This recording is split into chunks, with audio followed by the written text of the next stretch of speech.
देवेंद्र प्रदेश अध्यक्ष है, देवेंद्र से पूछा तो देवेंद्र ने कहा कि 40+ पे जाएंगे। तो गोपीनाथ मुंडे और नितिन गडकरी ने एकदम आश्चर्यचकित होकर एकदम देखा।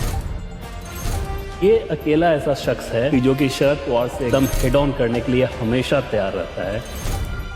देवेंद्र फडणवीस उनसे अच्छा एडमिनिस्ट्रेटर, उनसे अच्छा संगठन करता और उनसे ज्यादा लोकप्रिय नेता भारतीय जनता पार्टी के पास महाराष्ट्र में नहीं है। आरएसएस पूरी तरह से जो है देवेंद्र फडणवीस के साथ है। कि 2014 में जब बनाया गया था तो उससे पहले जब प्रधानमंत्री नरेंद्र मोदी महाराष्ट्र गए थे तो वहां पर संघ के एक बड़े व्यक्ति के साथ जब उनकी बातचीत हो रही थी तो उन्होंने एक सवाल पूछा था पीएम ने कि यहाँ बीजेपी का कौन सा ऐसा नेता है जो कि सोर्सेस के द्वारा ये हमें जानकारी मिली कि शरद पवार के साथ कॉम्प्रोमाइजिंग पॉलिटिकल सिचुएशन में ना हो। उस समय उनको बताया गया है कि ये अकेला ऐसा शख्स है कि जो कि शरद पवार से एकदम हेड ऑन करने के लिए हमेशा तैयार रहता है। और हमें जो जानकारी दी गई उसमें ये बताया गया है कि पीएम को सबसे बड़ी खूबी तब यही लगी थी कि इस व्यक्ति को फिर आगे बढ़ाओ। जाहिर तौर पे पीएम इतने दूरदृष्टि वाले नेता है कि उनको ये समझ में आ रहा था कि महाराष्ट्र की पॉलिटिक्स को आगे कैसे लेके जाना है बीजेपी को, और हमें वहाँ ऐसा आदमी चाहिए जो कि हेड ऑन कर सके। ऐसा ना हो कि शरद पवार पे अटैक करना हो तो पॉलिटिकली करेक्ट होकर अटैक कर रहे हैं, जो कि आमतौर पे होता है। जैसे लोकसभा चुनाव प्रधानमंत्री के उम्मीदवार नरेंद्र मोदी थे, नागपुर में जो प्रचार रैली करने गए, महाराष्ट्र की आखिरी रैली उन्होंने नागपुर में की थी नितिन गडकरी के लिए।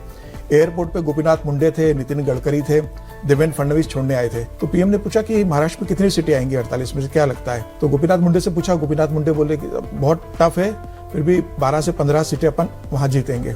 गडकरी से पूछा, गडकरी ने भी गोपीनाथ मुंडे की बात से सहमति जताई कि फाइट है लेकिन हम 17-18 सीटें तक गठबंधन में शिवसेना के साथ जीत जाएंगे। देवेंद्र से पूछा, देवेंद्र प्रदेश अध्यक्ष है, देवेंद्र से पूछा तो देवेंद्र ने कहा कि 40+ पे जाएंगे। अच्छा।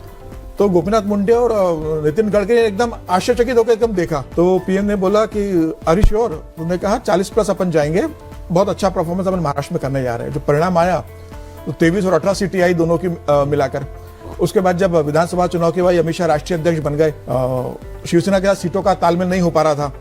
ये तय हो गया कि बहुत मुश्किल हो रहा है, कैसे किया जाए, क्या कॉम्प्रोमाइज सीटों को किया जाए। तो नरेंद्र मोदी ने देवेंद्र फडणवीस को फोन किया और पूछा कि क्या सीटों पे कॉम्प्रोमाइज करके गठबंधन में चुनाव लड़ा जाए, क्या सजेस्ट करोगे? देवेंद्र ने कहा कि हमें गठबंधन नहीं करना, इंडिपेंडेंटली चुनाव लड़ेंगे और हम बहुत अच्छा परफॉर्म करेंगे। तो देवेंद्र फडणवीस की सलाह के बाद फिर अमित शाह ने देवेंद्र फडणवीस से बात की और तय हुआ कि बिना शिवसेना के चुनाव लड़ेंगे। भारतीय जनता पार्टी अपने दम पे चुनाव लड़ी, 122 सीटें लेकर आई। तो देवेंद्र फडणवीस का जो निर्णय रहे, जो सलाह रही प्रधानमंत्री मोदी को, वो लगा। फिर जब मुख्यमंत्री चुनने की बारी आई तो देवेंद्र फडणवीस, प्रधानमंत्री मोदी का सीधे कॉल गया अमित शाह के पास कि देवेंद्र को मुख्यमंत्री बनाना है। मुंबई में उस समय ओम माथुर बैठे हुए थे, एकनाथ खड़से बैठे हुए थे, नितिन गडकरी सब बैठे थे। अमित शाह का फोन आया कि देवेंद्र महाराष्ट्र के मुख्यमंत्री होंगे।